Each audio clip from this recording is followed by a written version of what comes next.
আসসালামু আলাইকুম রহমতুল্লাহি ওয়া বারাকাতুহু। প্রিয় শ্রোতাবিন্দু, আজকে বিশেষ করে যে সকল বোনদের নতুন বিবাহ হয়েছে, বিবাহের পরে শ্বশুর বাড়িতে খুব একটা ভালোবাসা পাচ্ছে না, সকলে তাকে মেনে নিতে পারতেছে না, খুব একটা মন থেকে ভালোবাসে না।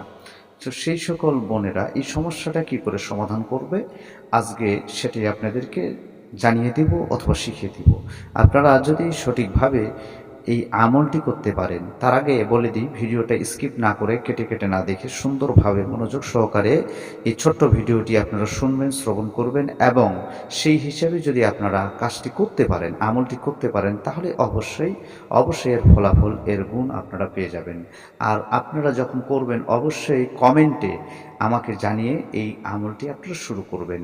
যে সকল বোনেরা শ্বশুর শাশুড়ির কাছে মহব্বত পাচ্ছে না এবং কি স্বামীর কাছেও মহব্বত পাচ্ছে না, মহব্বত পাওয়ার জন্য, স্বামীর ভালোবাসা পাওয়ার জন্য, শ্বশুর শাশুড়ির ভালোবাসা পাওয়ার জন্য, অর্থাৎ সকলের কাছে সম্মানিত হওয়ার জন্য, সম্মান পাওয়ার জন্য, মহব্বত পাওয়ার জন্য এই আমলটি আপনাদের করতে হবে।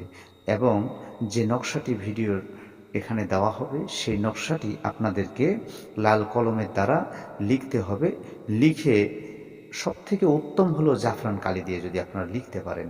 যদি সেটা না পারেন তাহলে আপনারা লাল কালি দিয়ে লিখবেন। লিখে এটা সেই বোন যে এই পেরেশানির মধ্যে, এই সমস্যার মধ্যে রয়েছে, সে যদি গলায় অথবা হাতে এটি বেঁধে রাখে, অর্থাৎ ধারণ করে, অবশ্যই অবশ্যই আল্লাহ তাআলার অশেষ দয়া ও মেহেরবানিতে তাহলে তার এই সমস্যার সমাধান হয়ে যাবে এবং শ্বশুর বাড়িতে সকলের কাছে সে প্রিয়তর হবে ইনশাআল্লাহ।